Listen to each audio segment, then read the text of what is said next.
A lot of people say this day and age that really every company is somewhat of a technology company in some aspects, because technology is part of our everyday lives now, this day and age.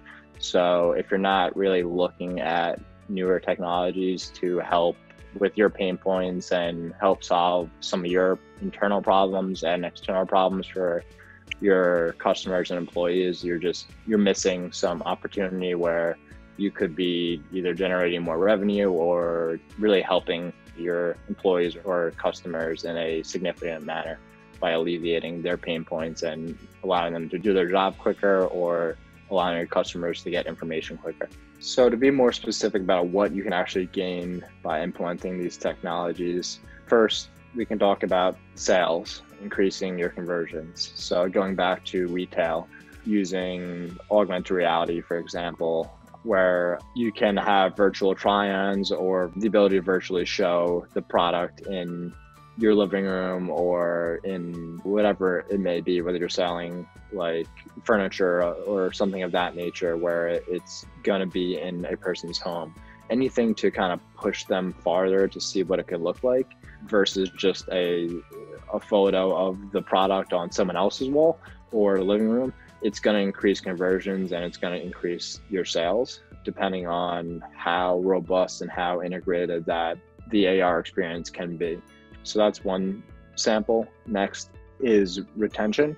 And there's two sides of this. So there's retention internally, so retention for employees, and then retention for customers. What I mean by retaining employees is by offering some of these technologies, you're able to alleviate a lot of their pain points and day-to-day, normal, monotonous, same questions coming in regarding maybe your specific product, where a newer technology could handle that, where they're alleviated of that pain point and now are having a much better experience working for your company because they don't have to continuously answer a question or comments that could be solved by a newer technology.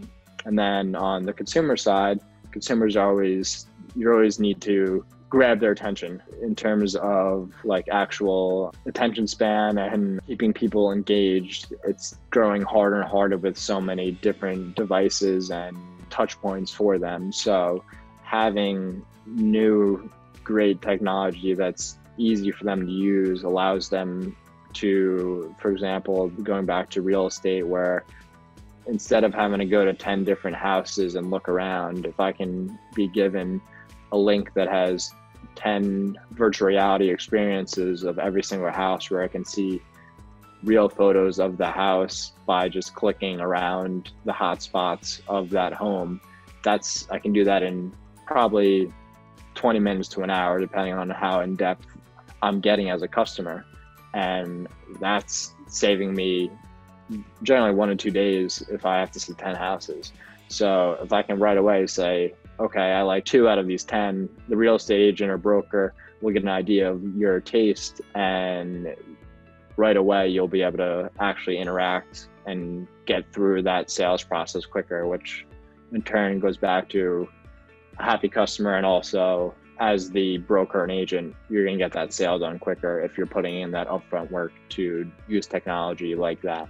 So those are 3 examples of how implementing new technologies can really benefit a business.